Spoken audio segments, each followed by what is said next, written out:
hello everyone जदि आपण माने गोटे भल सरकारी जॉब खोजुचंती ताहले आजिर भिडियोटी आपण मानक पई बहुत गुरुत्वपूर्ण रहिछि काहेकि ना आजिर भिडियो रे मु आपण मानकू एमिते को गवर्नमेंट जॉब विषय कहबी जो जॉब को आपण माने अति सहज रे अप्लाई कर परिबे बहुत भल दरमा मध्ये रहिछि और तुम पदवी मध्ये अधिक रहिछि 14000 रु प्लस पदवी एई जो नियुक्ति ए जो जॉब रे रहिछि तो ओडिशा पोस्ट ऑफिस रे नियुक्ति आसी जाइछि 14000 रु अधिक पदवी रे नियुक्ति पाई परिबे दरमा 25500 टका ठारू आरंभ करी 81100 टका पर्यंत मिलिबो ओडिशा रो सब जिल्ला रो पुओ झियो आवेदन करि परिबे तो किपरि अप्लाई करिवे संपूर्ण विषय जानिबा वीडियो को लाइक करंतु सब्सक्राइब करने दिले एबे हमर YouTube चैनल को सब्सक्राइब करी बेल आइकन को ऑल बटन रे सेट कर दंतु तो चलंतु देखिबा आज रो जॉब अपडेट कोन रहिछि किपरि अप्लाई करिवे नोटिफिकेशन रे आछि department of post ministry of communication government of India तरफ आसी एथरे क्यों मैंने अप्लाई कर परिबे ना ऑल ओडिशा कैंडिडेट ओडिशा रो समस्त अप्लाई कर परिबे gender both male and female रही एथरे पुरुष महिला आवेदन कर परिबे जॉब टाइप रहबो परमानेंट गवर्नमेंट जॉब रहबो पोस्ट टाइप रहबो ग्रुप सी पोस्ट से आपण माने नियुक्ति पाई परिबे सैलरी जेमति कि मु तुमको कहितली 25 रा 500 टका आरंभ करी 81100 पर मंथ आपण मानकू सैलरी मिलिबो पोस्ट नेम जदि देखिबा postal assistant PA sorting assistant SA एई दुईटी पोस्ट रे आपण माने नियुक्ति परिबे पीए आउ एसए कोन यार क्वालिफिकेशन रही ता मते जानिबा वीडियो को स्किप न करी शेष पर्यंत देखो जदि गोटी गवर्नमेंट जॉब तुम माने खोजिजो निश्चय पर ए जॉब तुम माने पाई परिबो एजुकेशनल क्वालिफिकेशन जदि देखिबा जदि तुम माने डिग्री माने +3 जदि पास करिछो तो तुम मैंने ये जॉब रे अप्लाई कर परिबो सिलेक्शन प्रोसेस कोन रही प्राय तो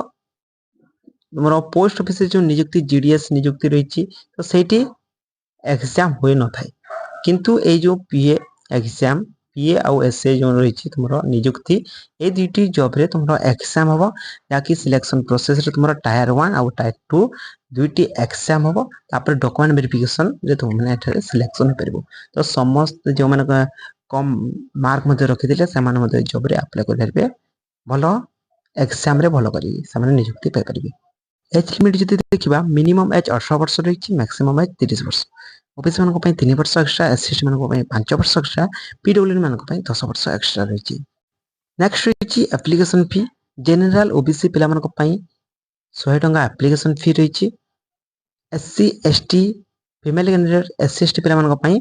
फ्री रे अप्लाई करबे एससी एसटी पिला माने फ्री रे अप्लाई करबे जनरल ओबीसी पिला माने 100 टका फी देबको पड़िबो